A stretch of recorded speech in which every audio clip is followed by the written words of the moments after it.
Hello दोस्तों, कैसे हो आप सब।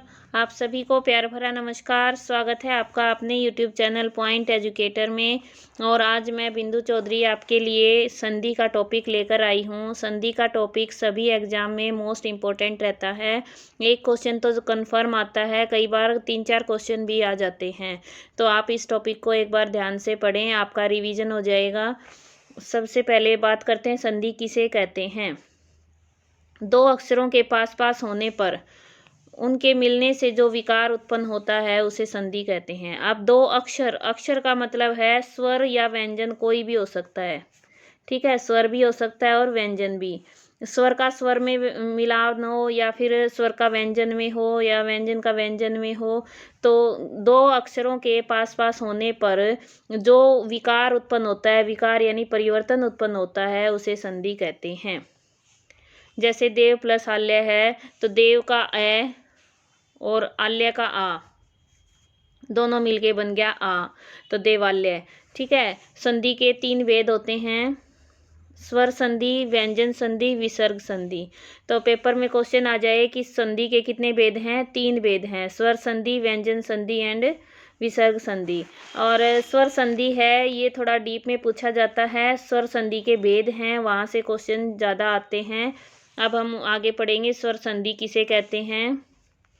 स्वर से स्वर के मेल को स्वर संधि कहते हैं, यानी स्वर संधि में सिर्फ स्वरों का मेल होता है। ठीक है, स्वर संधि में सिर्फ स्वरों का मेल होता है और स्वर का स्वर से मेल हो तो उसे स्वर संधि कहते हैं। स्वर संधि के 5 भेद होते हैं, दीर्घ संधि, गुण संधि, वृद्धि संधि, यण संधि और अयादि संधि। तो स्वर संधि के कितने भेद हुए, 5 भेद। और मोस्टली इन भेदों में आपको शायद डाउट होता होगा कि एग्जाम्पल दे देते हैं, वहाँ से क्वेश्चन पूछते हैं कि ये किस संधि का उदाहरण है। ठीक है, तो गुण संधि और दीर्घ संधि, वृद्धि संधि ऑप्शन दे देते हैं और आपको उसमें से सिलेक्ट करना होता है कि कौन सी संधि का उदाहरण है। और इसमें सबसे ज़्यादा नंबर कटते हैं हमारे। आज हम इसको पूरा डिटेल में पढ़ेंगे और फिर आपको याद करने का तरीका भी बताऊंगी। दीर्घ संधि, दीर्घ होता है बड़ा। दीर्घ का मतलब क्या होता है, बड़ा। तो दीर्घ का ये है कि हर्ष और दीर्घ, हर्ष स्वर कौन से हमारे, ए ई उ री, ये हर्ष हैं। और इनका बड़ा दीर्घ क्या है, आ, बड़ी ई, उ और री। ठीक है, संस्कृत में 2 री होते हैं, इसलिए री को 2 बार गिना जाता है, दीर्घ में भी और हर्ष में भी।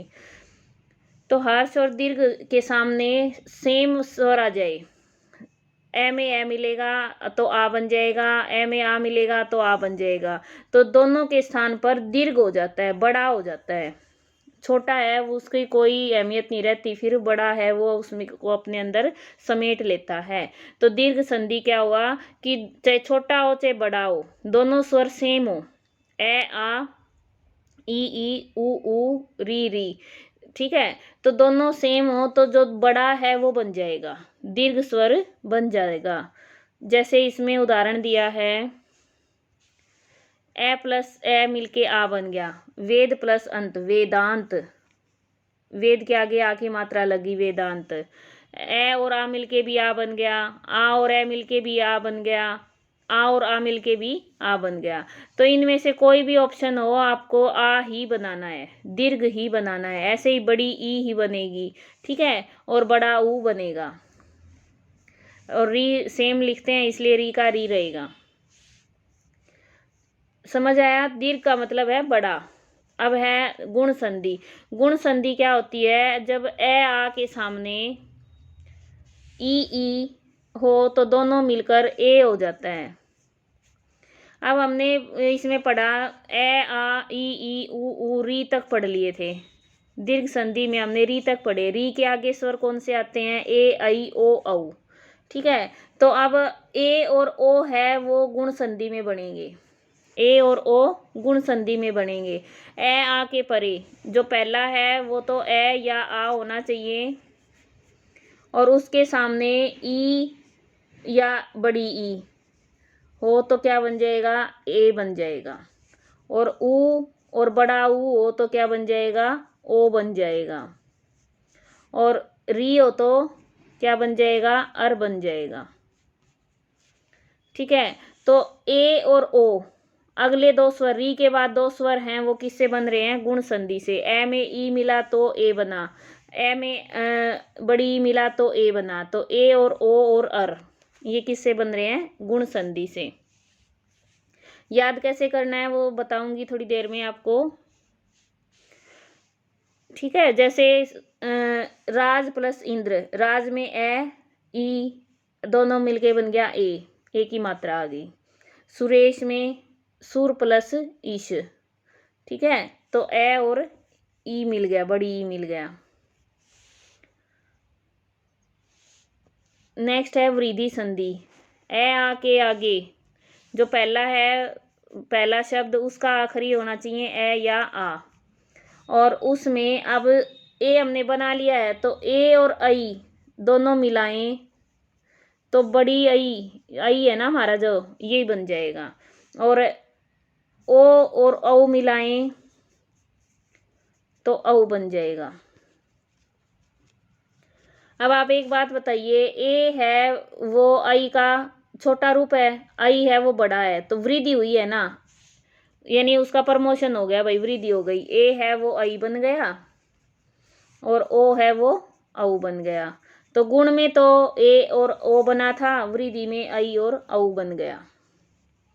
तो ये गुण की वृद्धि हो गई, गुण की क्या हो गई? वृद्धि हो गई। तो ये बनेंगे, और बनेंगे कब? जब दोनों में ही क्या है? ए और आ पहले शब्द में हो। तो गुण और वृद्धि को हम एक साथ याद कर सकते हैं। ठीक है। ए आ के सामने क्या आएगा? ई आ जाए तो बन जाएगा ए, और जब ए और आई को मिला दें तो बन जाएगा ए, यानी आई। ठीक है। तो ये तो हो जाएगा हमारा गुण संधि, और ये हो जाएगी हमारी वृद्धि संधि। वृद्धि कर दी हमने, ए की आई कर दी। जैसे सदैव, सदा में आ और ए दोनों मिलके आई बन गया, तो सदैव बन गया। इसी तरह से महोषधि, महा में आ और औषधि में ओ दोनों मिलके औ बन गया, महोषधि। फिर है यण संधि। यण में क्या है? पहला अक्षर य, तो इसमें यह बनेगा। यह कब बनेगा? अब तक हमने 3 संधि हैं, उनमें ए आ री तक कर लिया। ठीक है। सॉरी, री तक तो पहले में किया था हमने। ए आ गुण और वृद्धि में ए आ किया है, तो इससे आगे बच गया हमारा ई ऊ। ए आ के आगे क्या बचा? ई ऊ और री। वो यण संधि ने कहा कि इस अब मैं मिलान करूंगा इनका। ठीक है। गुण और वृद्धि तो ए आ में सीमित हो गए, उससे आगे यण संधि आई और उसने कहा कि आगे के अक्षर मैं लेती हूँ, और उसने ई ऊ री को लिया। इनके आगे कोई भी प्लस करें, कोई भी स्वर आ जाए, तो जो ई है ये तो बन गई ये, यण का हो गया ये। ऊ है वो बन गया वे, और री बन गया रे। ठीक है। तो यण संधि में यह बनेगा, ई का यह बनेगा। जैसे यद्यपि, यदि में छोटी और ई में ए मिल गया तो यह बन गया, यद्यपि हो गया। सखी आगम, सखी का ई, आगम का आ, या बन गया सख्यागम। फिर अयादि, अयादि में अय बनेगा, अयादि, अयादि में आगे क्या है? अय, तो अय बनेगा। अब री तक का तो ले लिया यण संधि ने, अब री के आगे क्या बचा भाई? ए आई ओ औ। अयादि बोली आओ, मेरे पास आओ। ठीक है। तो अयादि ने ये बुलाए, और इनके साथ कोई भी स्वर मिलेगा तो ए आई के स्थान पे, ए के स्थान पे हो जाएगा आए, आई के स्थान पे हो जाएगा आए, और ओ के स्थान पर आओ, आओ, आए, आए, आओ, और औ के स्थान पर आओ। तो ये हो गया अयादी संधि। अयादी यानी आना, सारे आओ आए आए ये सारे बन रहे हैं, तो आ की साउंड आ रही है, आना, ये समझ लो कि सारे आए आए कर रहे हैं। तो ये क्या हो गया, ए का बन गया आए, आई का बन गया आए, ओ का बन गया आओ, ओ का और औ का बन गया आओ। जैसे नयन, ने प्लस अन, तो ने का ए और अन का ए, दोनों मिलके ऐ बन गया, नयन बन गया। नाविक, भावुक, पावन, पवित्र, भवन, ये काफी सारे अक्षर ऐसे हैं जो बार बार पेपर में पूछे जाते हैं। अब आप याद कैसे करेंगे, कुछ तो उदाहरण मैंने साथ साथ दे दिए। देखो, दीर्घ संधि, दीर्घ यानी बड़ा होना, सेम में सेम जुड़ जाएगा तो बड़ा हो जाएगा, ये याद रखो। ए में ए जुड़ा तो बड़ा हो गया, आ जुड़ा तो भी बड़ा हो गया, आ बड़ी ई, बड़ा ऊ, री, ये बनेंगे। गुण संधि, गुण और वृद्धि दोनों को एक साथ याद करो। गुण में वृद्धि हो गई, तो गुण में वृद्धि क्या होगी, पहला अक्षर है वो तो सेम रहेगा दोनों का, ए आ, ठीक है। और गुण में तो ई जुड़ के क्या बना देंगे, ए बना देंगे। और वृद्धि में आई बना देंगे। ए आ में ए आई जोड़ दिया तो क्या बना दिया, आई, बड़ा वाला बन गया, वृद्धि हो गई, ठीक है। यण में यह बनेगा, यहाँ तक तो हमारा दोनों में ए आ था, ए आ से आगे आगे ई ऊ री, वो आ गए यण में, और अयादी में आ गए इससे आगे ए आई ओ औ, और अयादी में आए आए आओ आओ, ये बनेंगे। उम्मीद है समझ आया होगा, याद भी हुआ होगा, कंफ्यूज मत हुआ करो इसमें। फिर है संधि के, स्वर संधि के दो भेद और भी माने जाते हैं, पूर्व रूप संधि और पर रूप संधि। ये कभी कभी पूछ लेते हैं, ऐसे ज़्यादा इम्पोर्टेंट तो नहीं है।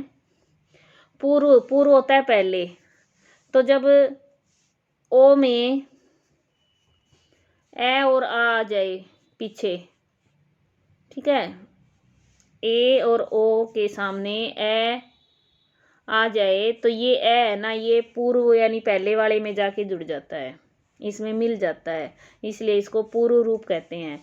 और पर रूप क्या हो गया कि ए है वो पहले वाले में आएगा और ओ है वो बाद वाले में आएगा, और ये पीछे वाले में जुड़ गया तो ये पर रूप हो गया, पर यानी अगला, ठीक है।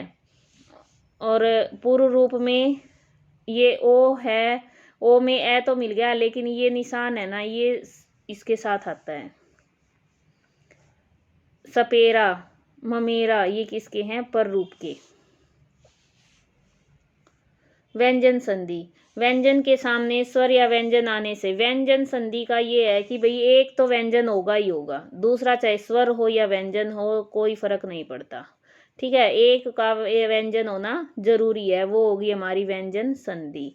जैसे जगत प्लस नाथ, तो जगत नाथ, ये तय ये न, दोनों मिलके न बन गया, ठीक है। उल्लेख, उत प्लस लेख, उल्लेख। फिर है विसर्ग संधि, विसर्ग के साथ स्वर या व्यंजन के मेल से विसर्ग में जो विकार हो जाता है उसे विसर्ग संधि कहते हैं। तो विसर्ग संधि दोनों से अलग है, स्वर और व्यंजन से, उसमें विसर्ग होना जरूरी है। नि प्लस धन, निर्धन, मन प्लस हर, मनोहर, तो कहीं पर रै बन जाता है, कहीं ओ बन जाता है, कहीं पे स बन जाता है।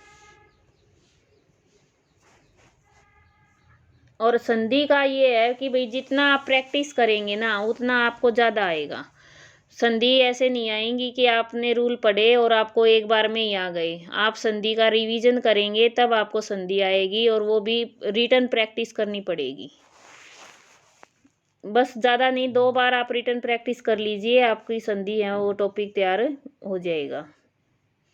जैसे सत्य प्लस अर्थ, अब सत्य में ए और ये ए दोनों मिलके बन गया आ, तो कौन सी संधि हो गई, दीर्घ संधि।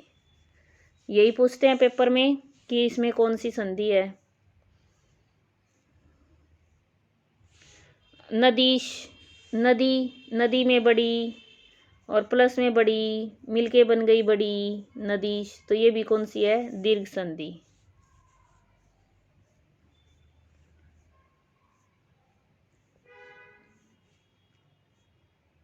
और कोई उदाहरण लें, और उदाहरण मान लो ये ले लें, अभी प्लस उदय, अभी का ई और उदय का ऊ।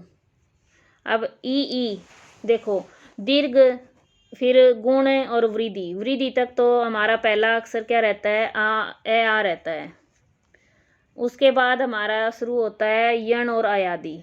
तो ई में यण संधि ने लिए ना अगले तो सारे, ई ऊ री, तो ये कौन सी होगा, हमारी यण संधि हो गई। बस इतना सा याद करना है। ई का क्या बन जाता है, यह बन जाता है।